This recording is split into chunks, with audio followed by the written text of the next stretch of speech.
You like having sex. We all like having sex. But here's the real question. What kind of sex are Americans actually into?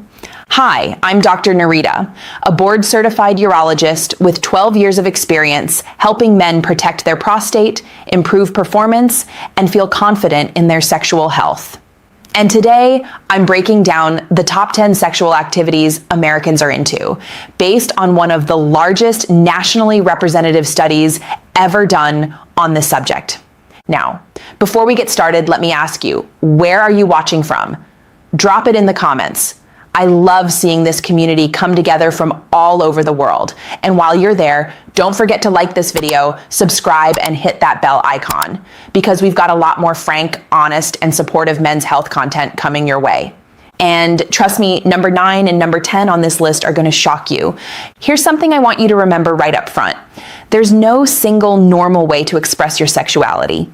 Too often men come into my office worried, is it normal that I like this? Is it strange that my partner asked for that?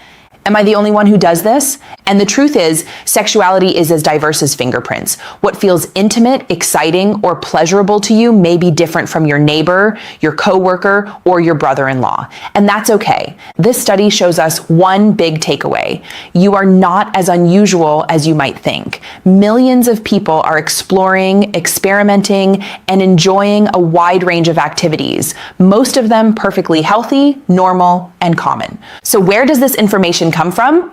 Researchers surveyed over 2,000 American adults, 975 men, just over 1,000 women, across every age group, ethnicity, and background. The survey was confidential, giving people the freedom to answer honestly about what they've actually done, what they enjoy, and what they fantasize about. And while the majority of participants, 91%, identified as heterosexual, this still gives us a fascinating snapshot of what Americans are really into. So let's dive into it. The top 10 sexual activities in America today. Number 1, vaginal intercourse. Not shocking, right? This is by far the most common activity, with 88% of men and 91% of women reporting regular vaginal sex when they have a partner. Biologically, this makes sense. It's the most straightforward way to reproduce, and it's also the foundation of intimacy for many couples. Emotionally, it represents connection, closeness, and trust. Practically, it's what most couples default to. But the fact that it's expected doesn't mean it has to get boring. Position changes, open communication, and prioritizing mutual pleasure can keep this core activity fresh and fulfilling. Number 2, masturbation. Now here's one that always makes people nervous to talk about, but let's be honest, over 80% of men and women do it. In fact, in the last month alone, 64% of men and 41% of women admitted to masturbating. Biologically, masturbation helps regulate hormones, improves prostate health, and keeps erectile function sharp. Emotionally, it reduces stress and helps you stay in touch with what feels good for your body. Practically, it's private, accessible, and requires no partner. As long as it's not interfering with your relationships or daily life, it's completely normal and in many ways beneficial. Number 3, oral sex. Giving and receiving both are extremely common, with more than 80% of Americans engaging in oral sex at some point. Here's the catch. STIs can still be transmitted orally. Herpes, HPV, gonorrhea, syphilis. So from a urologist's perspective, protection matters. Condoms or dental dams aren't glamorous, but they're effective. The bigger picture? Oral sex is often seen as a sign of generosity and intimacy, partners learning to please one another beyond the basics. Number 4, watching pornography. Controversial? Absolutely. Common? Even more so. 82% of men and 60% of women report watching porn. Biologically, occasional porn use can enhance arousal, but in excess, it rewires the brain's reward system, leading to decreased sensitivity and potential erectile dysfunction. Emotionally, it can create unrealistic expectations. Practically, moderation is the key. Porn is not real life. It's entertainment. Healthy intimacy requires communication, patience, and presence, not performance. Number 5, wearing sexy lingerie or underwear. This one might surprise you. About 75% of women and even 26% of men admit they've chosen lingerie or special underwear for a partner. Why? Because anticipation is powerful. Biologically, when you see your partner making an effort, your brain releases dopamine, the reward chemical. Emotionally, it's about saying, you're worth the effort. Practically, it's such a simple way to inject novelty and excitement into long-term relationships. Number 6, sexting or sending nude photos. This is where things get risky. 65% of men and 54% of women admit to sending or receiving nude or semi-nude photos. Biologically, it taps into the excitement of anticipation. Emotionally, it can feel thrilling, secretive, and intimate. Practically, it's risky. Phones get hacked, relationships end, and images can resurface years later. If you engage, protect yourself. Avoid showing your face, only share with someone you deeply trust, and remember, you lose control once you hit send. Number 7, reading erotic stories. More than 57% of Americans have done this, with women leaning more toward erotic literature, while men tend to prefer videos.